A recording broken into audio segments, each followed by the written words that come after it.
Dos nombres que el tiempo no pudo borrar, que el polvo no pudo enterrar, que ningún reino, ningún fuego, ninguna legión olvidó jamás. Uno nació en Macedonia y antes de cumplir 30 años había doblegado el mundo conocido, cruzado desiertos imposibles, escalado montañas que los dioses mismos parecían haber construido como murallas. El otro nació en Roma cuando Roma aún no sabía lo que era el miedo, y con su genio frío y su ambición de acero resquebrajó la república más poderosa de la antigüedad, coronándose dictador eterno de una civilización que ningún otro mortal había osado tocar.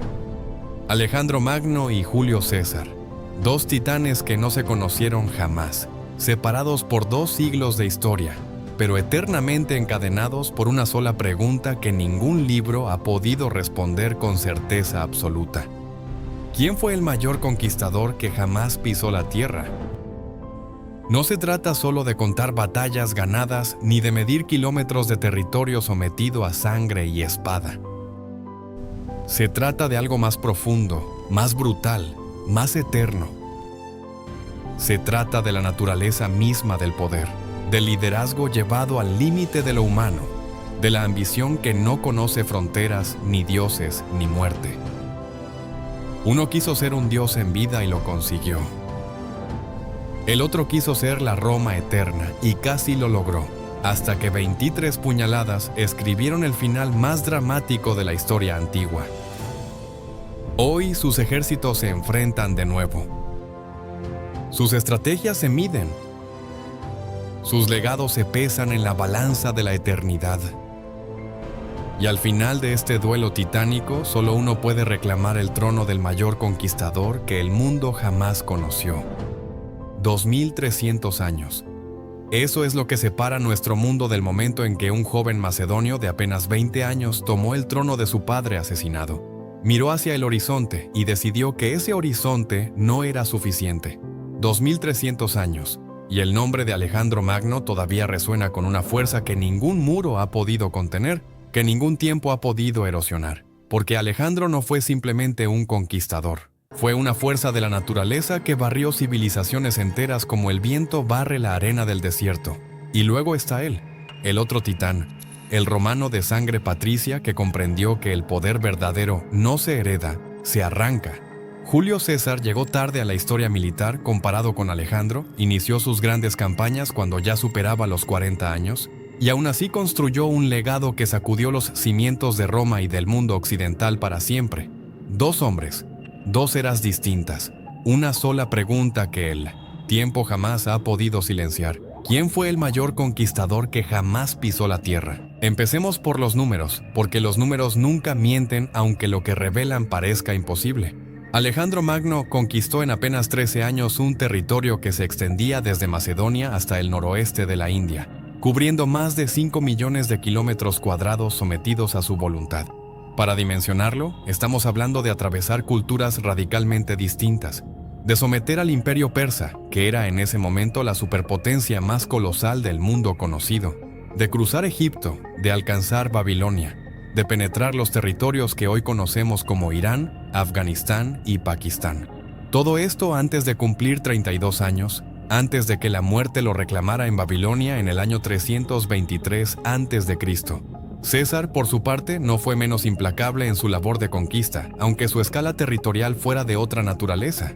Durante la Guerra de las Galias, que se extendió por 8 años entre el 58 y el 50 a.C., César sometió un territorio que hoy corresponde aproximadamente a la Francia moderna, partes de Bélgica y regiones de Suiza y Alemania occidental. Se estima que en esas campañas gálicas César enfrentó y derrotó a cientos de tribus. Según sus propios registros, sometió más de 800 ciudades y aldeas, y sus legiones acabaron con la vida de más de 1 millón de guerreros galos, llevando a otro millón al cautiverio.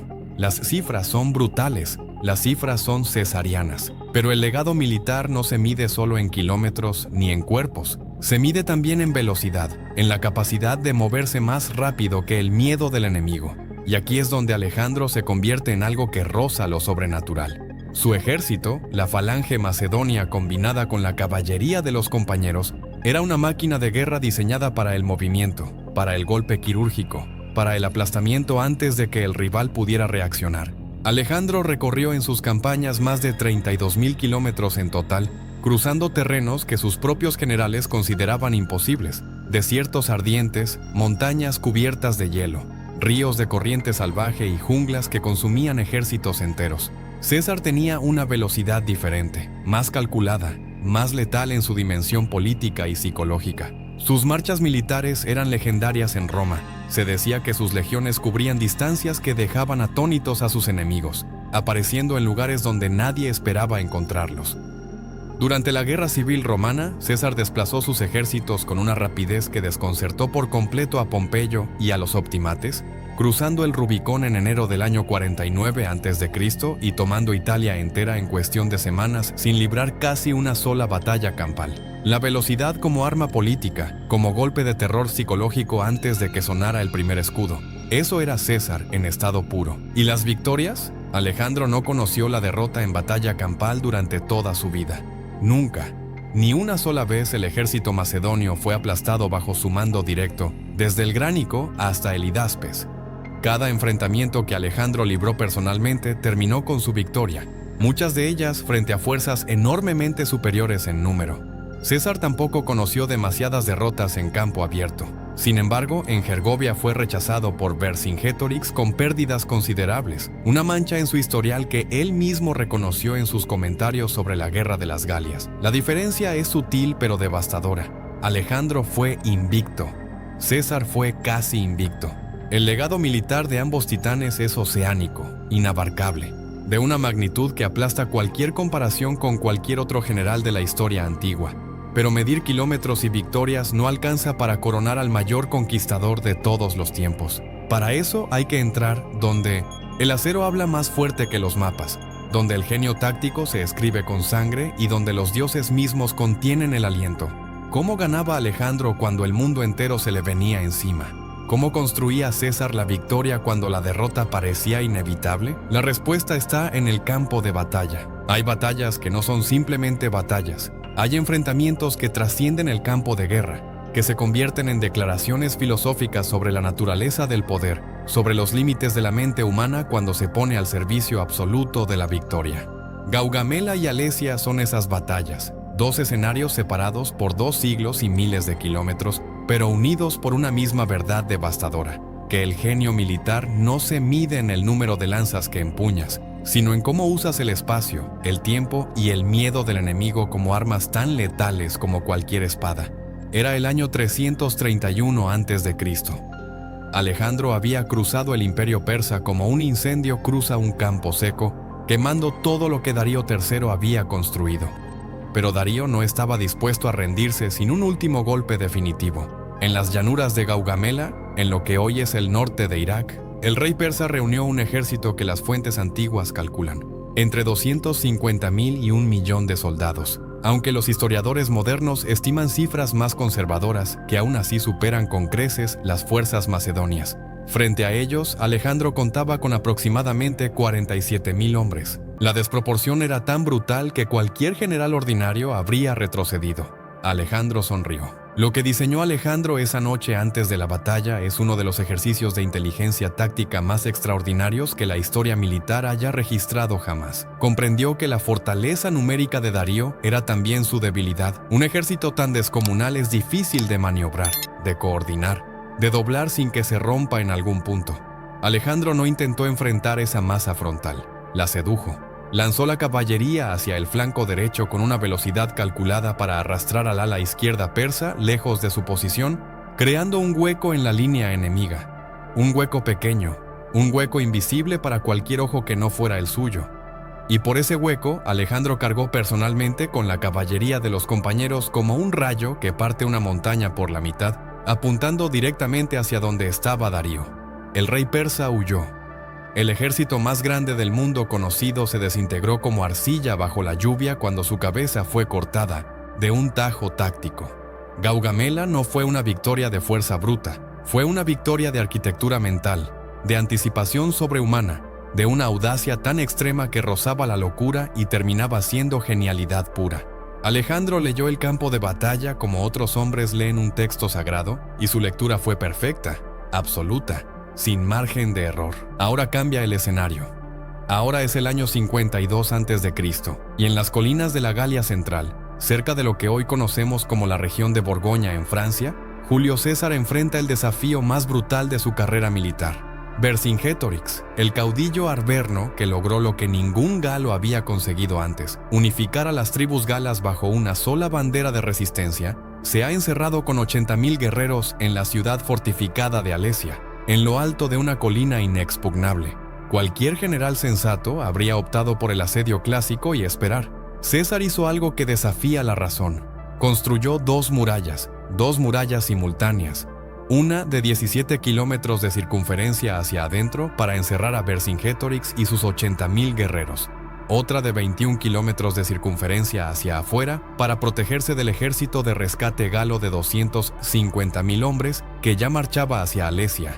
César no solo decidió asediar una fortaleza imposible, decidió hacerlo rodeado por todas partes, convirtiéndose él mismo en el asediado mientras asediaba. La ingeniería romana como extensión del genio militar, las legiones como constructores y guerreros al mismo tiempo, fundiendo la arquitectura y la batalla en una sola arma letal.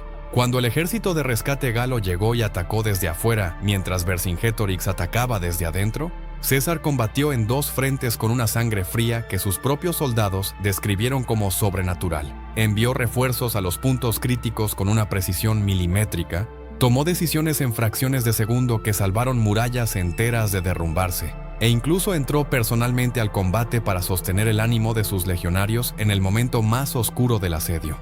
Al final, Vercingétorix capituló. El ejército de rescate se disolvió, y César emergió de Alesia como el arquitecto de una victoria que la lógica pura no podía explicar.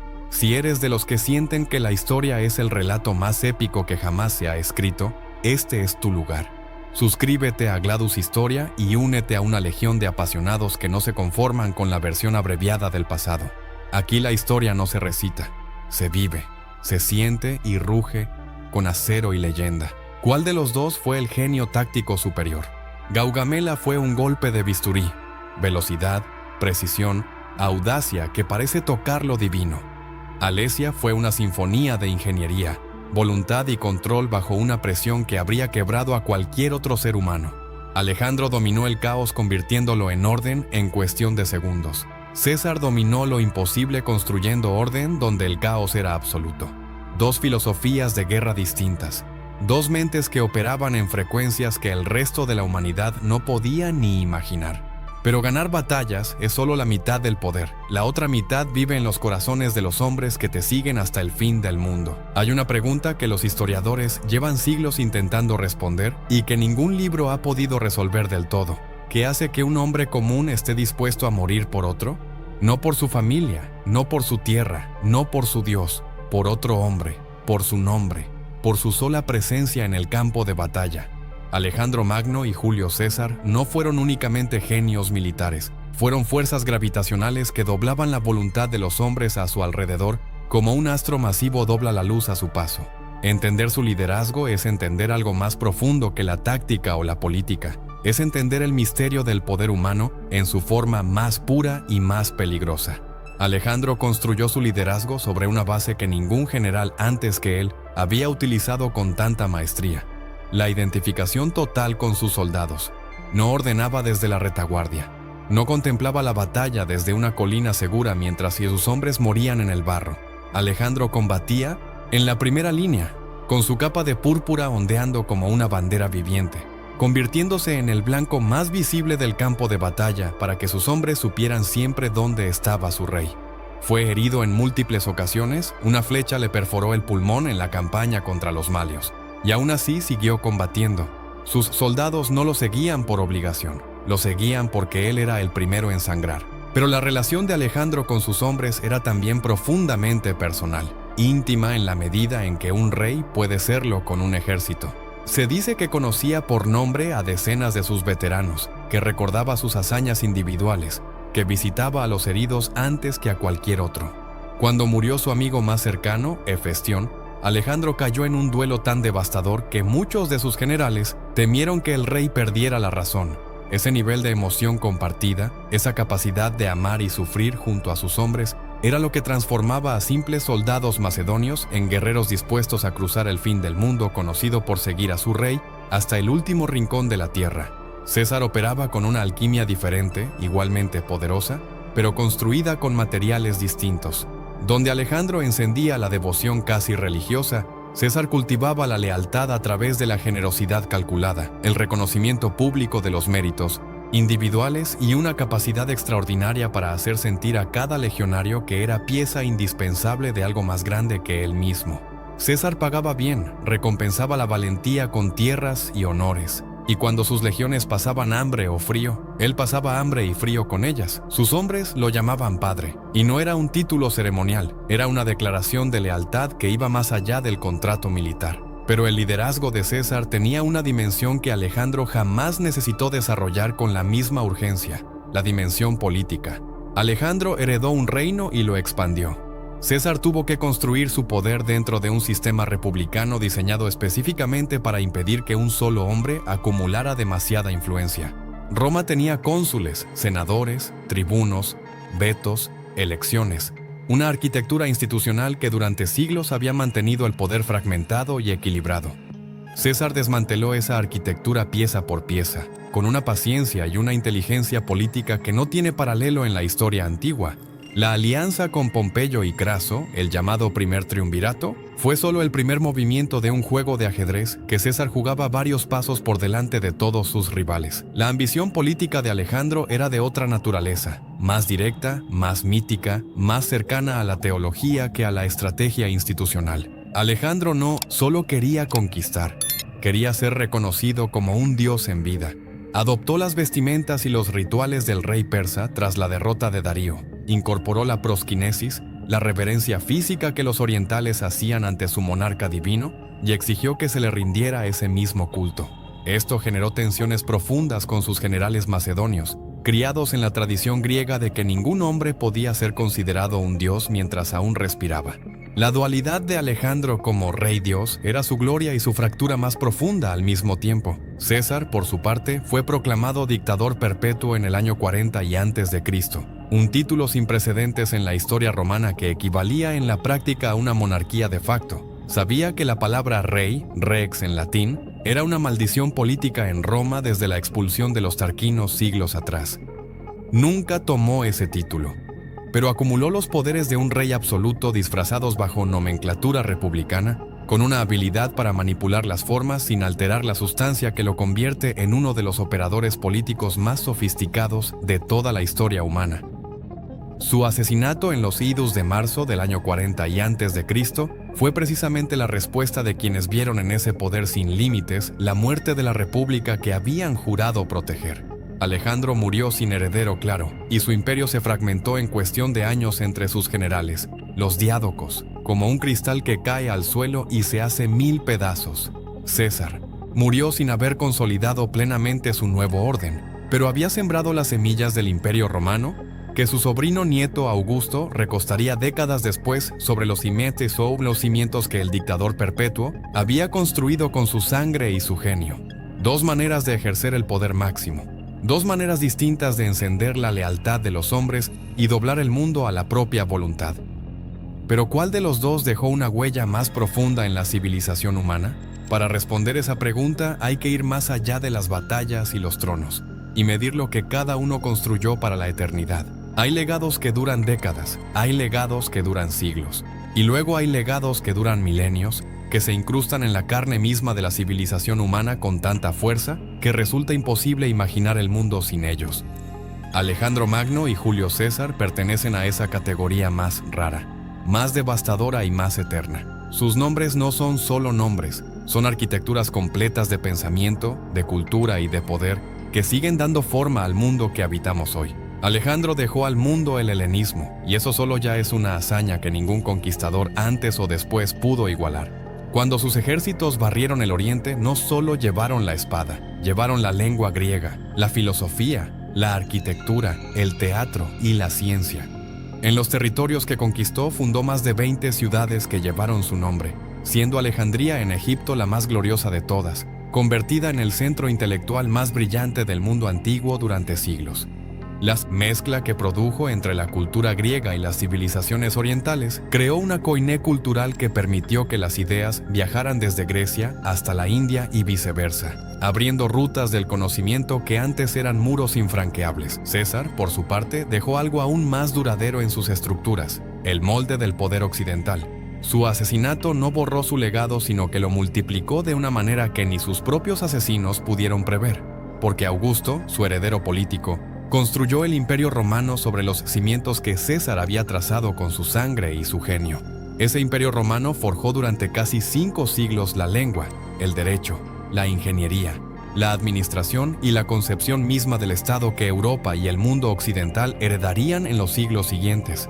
El mes de julio lleva su nombre y las palabras Kaiser y Zar, los títulos de los emperadores alemanes y rusos durante siglos, son deformaciones directas de la palabra César. Cada vez que un gobernante organiza un ejército profesional, codifica leyes o construye caminos para unir su territorio, está siguiendo, de alguna manera, los pasos de Julio César. Pero ahora llega el momento más descarnado de este duelo. Eterno.